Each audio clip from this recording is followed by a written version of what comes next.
Olá, aqui é a Priscila do Filha do Soberano. Vamos para o terceiro dia de estudo bíblico do Evangelho de João. Caso você não saiba como funciona esse estudo, eu sugiro que você primeiro faça a leitura bíblica do capítulo do dia, que é o capítulo 3, e em seguida que você ouça esse áudio. Se possível, ouça pausadamente. Sugiro você ter um caderno para ir fazendo anotações, ou se você tem uma daquelas bíblias com espaços embaixo ou nas laterais para ir anotando, você pode ir anotando os principais pontos que eu vou compartilhando por aqui. Então vamos começar. Quero começar compartilhando a respeito do verso 1. Nicodemos era um professor sábio e justo, era fariseu e líder do povo e membro do conselho superior. Ele vinha de uma importante família de Jerusalém e era uma autoridade nas Escrituras. Nicodemos ajudou no sepultamento de Jesus, doando uma grande quantidade de especiarias, aloés e mirra, a ser colocada entre as faixas de mortalha que envolvia o corpo de Jesus. Verso 3.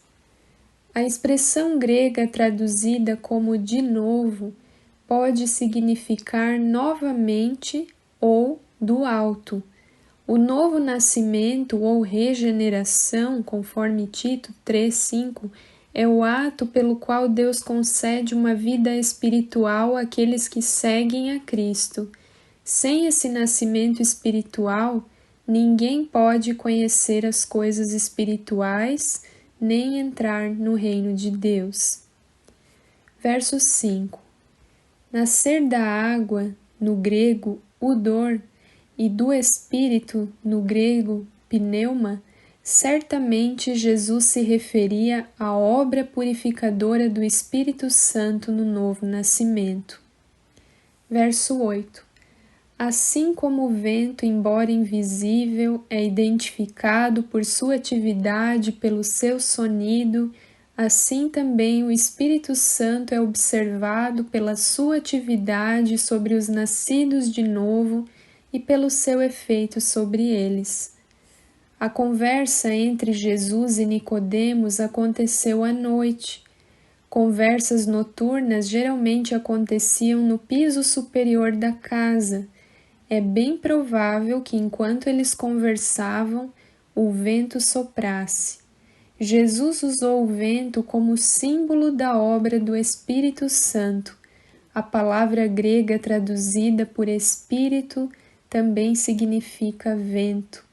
É lindo ver o quanto que Jesus usava questões naturais para expressar as coisas espirituais, né? Aqui nessa conversa com Nicodemos, estava muito provavelmente ventando e ele usou o vento para explicar sobre a obra do Espírito Santo. Verso 13. No verso 9, referindo-se ao novo nascimento, Nicodemos pergunta: como pode ser isso? Aqui Jesus responde a pergunta dele.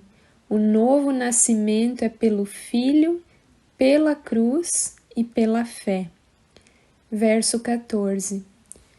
João destacou tanto a humilhação da cruz quanto a majestade e ressurreição em todo o seu evangelho. Deus puniu os israelitas no deserto com cobras venenosas mortais, depois de eles reclamarem e falarem contra Deus e Moisés. Isso está em Números 21, de 4-9. Quando o povo suplicou por misericórdia, Deus mandou Moisés erguer uma cobra de bronze sobre uma estaca ou poste dentro do acampamento.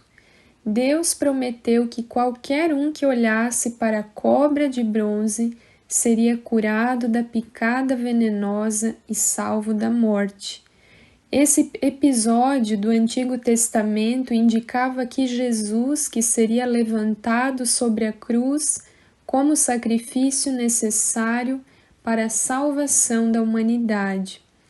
Bom, por isso que eu digo que é muito importante, antes de você ouvir esse estudo, você fazer a leitura bíblica para que você consiga compreender essas notas de estudo, essas explicações. Como eu já expliquei anteriormente nos primeiros vídeos, ficaria muito extenso os vídeos se eu fosse fazer a leitura toda do capítulo e depois explicasse nota por nota, mas eu sugiro que você faça a leitura, que você medite nessas passagens que estão aqui destacadas. Por exemplo, aqui no verso 14 está se referindo a uma passagem lá de Números 21, 4 a 9. E para você entender essa nota que eu acabei de ler aqui para você, você precisa ir lá em Números e ler. Bom, aqui, na verdade, essa passagem de Números se trata do povo de Israel no deserto. Eles estavam murmurando contra Deus, afrontando mesmo, depois de tantos sinais e de tantos milagres que Deus havia feito, depois de todo o cuidado de Deus. E Deus puniu o povo de Israel com cobras venenosas mortais. E muitas pessoas morreram, muitas outras estavam doentes, por essas picadas de cobra. E Deus usou de um símbolo que já sinalizava Cristo para o povo de Israel, mandando Moisés erguer uma cobra de bronze sobre um poste. E aí todos que olhassem para aquele poste onde estava uma cobra de bronze seriam curados. Isso realmente aconteceu e isso indicava Jesus, que seria levantado numa cruz e que assim todos que olhassem para ele, todos que crescem nele, que se aliançassem com ele, um dia também teriam a salvação. Bom, o verso 16 agora, que é considerado o verso mais famoso, talvez, de toda a Bíblia. Todo mundo conhece esse de cor, esse verso maravilhoso. Esse verso ele revela o coração e o propósito de Deus para com a humanidade. O amor de Deus é suficientemente imenso para abranger todos os homens do mundo. Verso 17. Jesus veio a primeira vez para que o mundo fosse salvo por ele, mas quando ele vier novamente, ele virá para julgar todos aqueles que recusam a sua salvação. 3:24. Aqui João Batista ainda não havia sido lançado na prisão.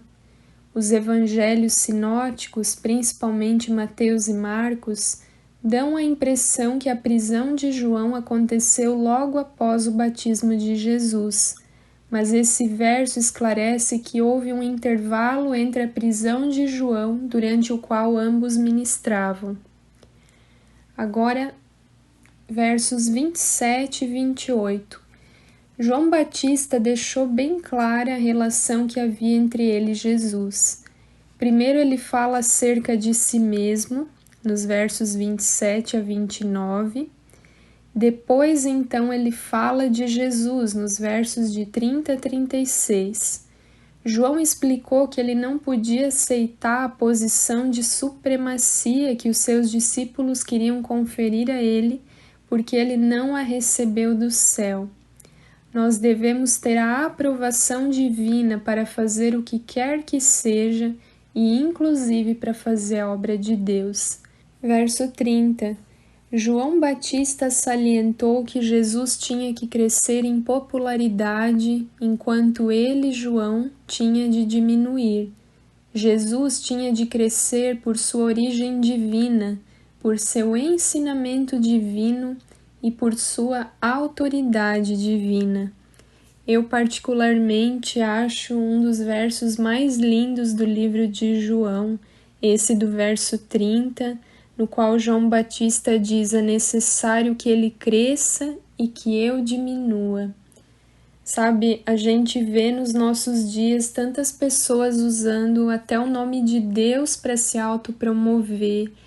E João Batista, que tinha tanta popularidade, seguidores, discípulos, ele poderia ter se orgulhado, ele poderia ter se gloriado, talvez, de ser o mensageiro de Deus, aquele que anunciava a vinda do Messias, mas não.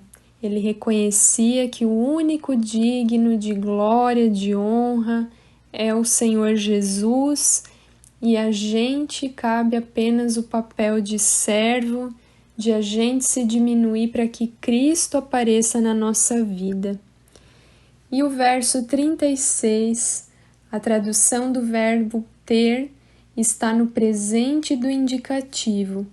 Quem crê tem a vida eterna como uma herança já no tempo presente.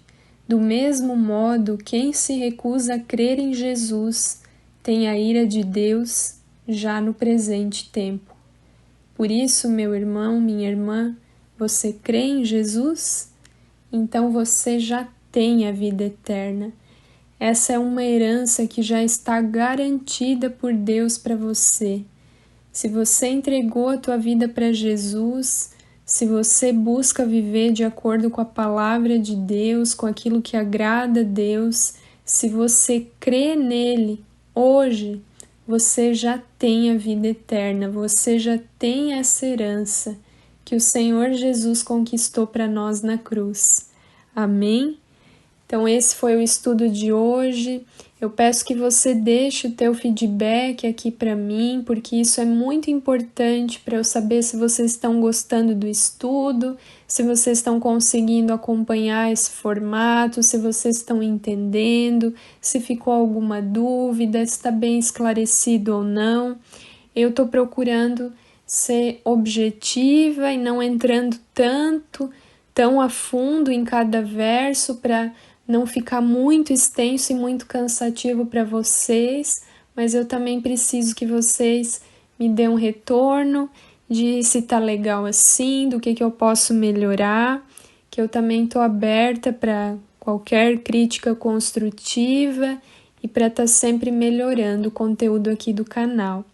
Então, muito obrigada por ter ouvido, pela tua companhia e que Deus te abençoe. Amanhã tem mais. Te espero aqui.